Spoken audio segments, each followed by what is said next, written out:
Miren, realmente la ley sigue vigente desde 2014 y las reglas del juego pues son las mismas. Dentro de la junta que hicimos con los abogados fiscalistas, acordamos no revelar el por qué no se tiene que revelar al fisco la información. Yo te voy a dar la razón que yo ya sabía por la cual no tenemos que revelarlo. Porque yo de ti, ¿qué soy? ¿Tu contador o tu abogado? Depende. Las dos cosas. Buenísimo. Digámoslo así, que la relación jurídica que tenemos es que yo soy tu abogado. Yo no soy tu contador, yo soy tu abogado. Y como tu abogado, o más bien tú, por la Constitución, esa que es muy frecuentemente pisoteada, pero que cuando ya subes a la corte no le queda otra más que decir, es verdad, tú tienes el derecho de no autoincriminarte y tienes derecho de contarle a tu abogado lo que tú quieras.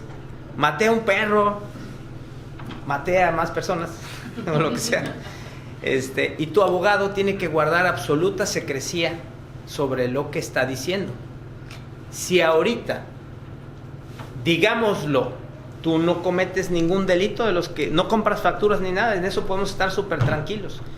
Pero pudiera ser que la autoridad diga, pues quiero que de todas maneras me reportes lo que él te dice. Yo estoy impedido por la Constitución. Y la Constitución tiene mucho más peso que cualquier reforma. Y te explico que además hasta orgánicamente es diferente porque las leyes, ¿quién las autoriza?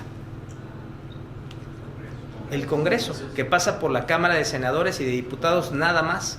Pero la Constitución, para que haya una reforma, la tienen que autorizar las legislaturas de los estados. Quiere decir que aunque tenga mayoría el Congreso, pues a falta que tengas mayoría en mi Congreso. Y falta que yo te autorice a modificar la Constitución. Por eso es que es muy difícil que torteen la Constitución. Entonces yo, al ser tu abogado, no puedo decir absolutamente nada. Y en los esquemas reportables, incluso estos cuates pusieron, pues si no me puedes reportar porque hay impedimento legal, refiriéndose a los abogados, pues también me reportas que tienes impedimento legal. Pero si yo voy y digo, Gerardo está conmigo y tengo impedimento legal de decirte lo que está haciendo, pero implícitamente ya lo sabes porque lo hago en la declaración de esquemas reportables, entonces yo ya te estoy diciendo que tiene un esquema reportable. Ahora sí voy a explicar lo que pasó en 2014. Se elimina un REPECO y sale el régimen de incorporación fiscal. ¿Para qué usa la gente el 90% del régimen de incorporación fiscal? Cuando son empresas pequeñas. Pero esto está totalmente equivocado. Es el peor uso que le puedes dar al régimen de incorporación, porque básicamente el gobierno dice, yo tengo una meta de incrementar la base de contribuyentes. Y para eso te digo que si eres pobre, te regalo el primer año de impuestos. Pues no me ayudas en nada. No sé si me explico. ¿Sale? Entonces, ¿qué es lo que se debe de hacer? Tú tienes aquí empresas, a lo mejor tienes una holding, que es la dueña de las demás empresas. Digo, si tienes una estructura debidamente organizada, como Grupo Carso o como los grandes líderes empresariales del país lo tienen. O sea, yo lo que te estoy diciendo, no te estoy diciendo algo que, oye, ¿qué estará haciendo Darío? Pues lo que esté haciendo Danone, lo que esté haciendo, pues es lo que hago, porque básicamente para eso estudio esos casos para poder bajarlos a un nivel que tú sí los puedas manejar. Entonces aquí tienes a los recursos humanos y a lo mejor aquí tienes la maquinaria o los activos y aquí tienes la operación. La operación significa el trato con los clientes y los recursos humanos significa trato con los trabajadores. ¿Cuál de estos dos tiene más riesgo? ¿El trato con los trabajadores o el trato con los clientes? Con los trabajadores, ¿sale? Pero finalmente el trato con los clientes también es riesgoso, porque ¿qué pasa si tu cliente es el gobierno? Ah, te tocó alguien travieso, ¿o no? A lo mejor te dice, me tienes que facturar todo por adelantado. Hijos de su... ¿no? ¿Sí o no? Suele ser. Y aparte luego igual y no te pagan. Sí. Suele pasar. Y entonces aquí tienes también las deudas. Las quiebras. Y los bancos. Ahora, la buena noticia es que al parecer los grandes magnates, incluso presidentes de grandes naciones, que tienen el pelo rojo y muy bonito, como Donald Trump, han tronado sus empresas. porque en los negocios hay riesgos. Y cuando hay esos riesgos, pues truenan a alguna de estas empresas, más no todas las empresas. Entonces este es un esquema de protección. Y seguramente aquí tienes gastos, ¿no? Gastos. Pero ¿qué pasa si además de eso tienes aquí otra empresa, que es donde se concentran las utilidades? Y prácticamente si esta tiene ingresos por 10 millones, pues básicamente tiene 10 millones de utilidades. No sé si me explico, porque aquí estás pasando las utilidades, ¿no? Es decir, ¿quién compra la maquinaria? Pues esta. ¿Cuántos ingresos tiene? Pues los ingresos que necesites para comprar la maquinaria, ¿sale? Y si esta tiene un gasto de nómina de 2 millones de pesos, ¿cuántos ingresos tiene? 2 millones. Pues 2 millones. Entonces 2 menos 2, 0. Y aquí 4 menos 4, 0. Y así sucesivamente, ¿sale? Pero ya esta empresa, que es la que concentra la utilidad, por las razones que se dé la utilidad en tu negocio, no estoy hablando como, estoy hipersimplificando lo que digo, no es así como que literal, ¿no? Y si aquí tienes 10 millones, entonces, porque aquí es donde se está el cerebro, ¿no? ¿Qué pasa si aquí tienes a un régimen de incorporación?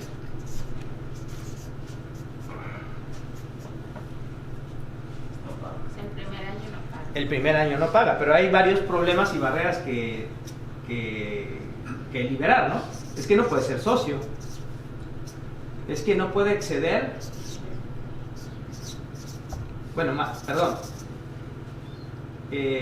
debe de tener proyectado o la intención de tener nada más 2 millones de pesos de ingreso, ¿no?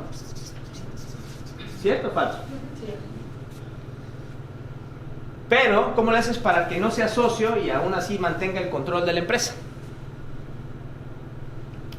Porque eres tú y tienes mucho dinero ahí, no quieres que ande volando por un chorro de manos, ¿no? No quieres que tus activos estén torteados por ahí. Tú quieres mantener el control de toda la organización, ¿cierto o falso? Entonces, ¿el fisco te está diciendo que no tengas el control de la organización o lo único que te pide es que no seas socio? Lo único que te pide es que no seas socio, lo cual quiere decir que hay otras formas de controlar a la organización, a través de las APIs o a través de algo tan simple que se llama el usufructo de las acciones. ¿Alguien sabe qué es el usufructo? Ustedes sí saben.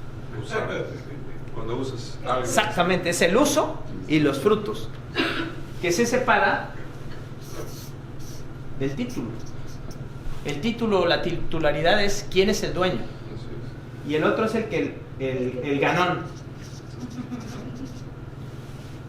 El ganón es el que lo usa y el que lo disfruta.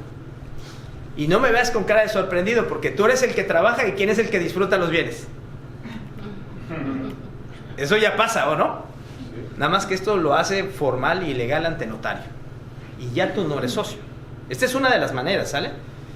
¿Y cómo le haces para lo de los ingresos por 2 millones? No rebasarlos. Pues solo dice que son proyectados.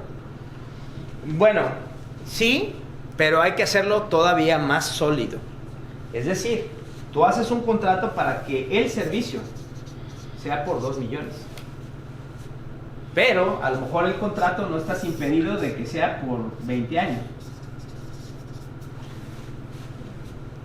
Pero el ingreso ¿está definido en la ley del impuesto sobre la renta? No, está definido en las normas internacionales de contabilidad. Y te dice que para que este contrato por 2 millones, por 20, 2 por 2, 4, son 40 millones de pesos, para que este contrato se convierta en ingreso se tiene que prestar el servicio. Y el servicio se presta momento a momento a momento. Entonces, ¿cuándo se va a convertir en ingreso? Mediante goteo. Durante los 20 años. Poco a poco. Sin embargo, la ambición de Hacienda no tiene límites. Y te dice, ok, pero tú me vas a pagar, me pagas. No tienen llenadera. Exactamente, no hay llenadera. Tú me pagas cuando prestes el servicio. O 2, cuando cobres. O 3, cuando sea exigible. aunque en el caso de personas físicas te dice aunque provenga de anticipos. ¿Qué diría el de las normas internacionales cuando le digas, oye, cobré un anticipo, ¿cuánto podría cobrar de estos 40 millones como anticipo? Sin embargo, el Código Civil, que no es mercantil, te dice, tú puedes lo que pactes. Lo que pactes. No, es que yo quiero un anticipo del 80, pues del 80. ¿Sí me explico? Y los de normas internacionales de contabilidad lo que dirían es, ok, pero ¿por qué te va a pagar el impuesto si todavía no es un ingreso? Que traducido al español es, todavía no ingresa en su patrimonio. Si el tipo de los 40 millones cobra 30 millones o 10 millones o lo que sea, el tipo no ha ganado ni un centavo. Ni un centavo. Porque no ha prestado el servicio. Al contrario, ahora está más endeudado. Porque tiene que prestar el servicio por fuerza, y eso es una obligación, y eso tal vez le incurra en gastos, y si no, en tiempo, que el tiempo es oro también. Entonces está encadenado al cliente. Y tiene más obligaciones que derechos, porque derechos no tiene ninguno hasta que empiece a prestar el servicio. A lo mejor el primer mes presta el servicio y le dice, bueno, ya te ganaste 200,000. Puta, pues como que no ha mejorado mucho su situación, ¿no? Entonces es como muy injusto que por el anticipo se tenga que cobrar. Digo, que pagar impuestos. Sin embargo, gracias a esa ambición del fisco, ¿qué crees que pasa el primer año? Cumplo con el requisito, porque no tuve ingresos superiores a 2 millones. Y se cumple con el siguiente requisito, porque yo el contrato es normal. Pero el punto es que básicamente de todo este ingreso que se va a generar en varios años, hay una manera de anticiparlo. Y esa manera es por la ambición del fisco. La ambición que dice, si llegas a cobrar más de lo que prestaste de servicio, pues me acumulas todo. Y entonces ahí voy yo de obediente. La única razón por la que yo me ahorro impuestos es por ser obediente. A diferencia de ustedes. Nada, yo solamente me ahorro impuestos por ser obediente. Porque el fisco me dijo, acumúlame los 40 millones en el primer año. Nada más que hay un pequeño detalle. El primer año la ley me dice, tienes un 100% de subsidio. Ya ser fiscalista ahora es ser prácticamente un mago. ¿Sabes de derecho más que de contaduría? No. Sabes de contaduría, sabes un chingo de derecho y tienes que hacer juntas y todo ese rollo para poder proyectar toda esta situación. ¿Cuánto me hubiera ahorrado yo de impuestos? Solamente 2 millones. Si no hubiera la regla del anticipo, porque finalmente, imagínate que yo voy a tener 2 millones, 2 millones, 2 millones, 2 millones, 2 millones, pero mi margen de utilidad es del 50%. Entonces aquí voy a tener menos 1 millón de gastos y me queda 1 millón. Menos 1 millón de gastos y me queda 1 millón. ¿Sale? Entonces el fisco agarra y me dice, pues no, a mí me pagas sobre los 40 millones. Y yo le digo, ¿y cuándo voy a poder deducir mi costo? Ah, no sé, ese es tu problema. Digo, pues también este es el tuyo.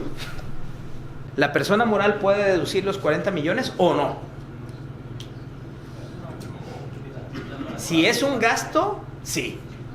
Si es un costo, no. Porque el costo de ventas tiene una regla especial de deducción que es hasta que se genere el ingreso. Entonces, a veces sí, a veces no. Pero no importa, porque aquí lo que tú quieres es deducir 40 millones o nada más querías deducir 2. No, nada más 2. No, 40 de sección para el RIF. Ah, sí, pero porque tú dices, quiero aprovisionarme para los 10 años siguientes. Pero realmente tu utilidad del año son 2. ¿Ya me entendiste? O sea, es como una escala de cosas. El beneficio de 2 millones es bueno. No es todo, pero es bueno. Pero si tú... O sea, la primera planeación es aplicar el RIF con más margen de utilidad que poner una tienda. Sí, claro.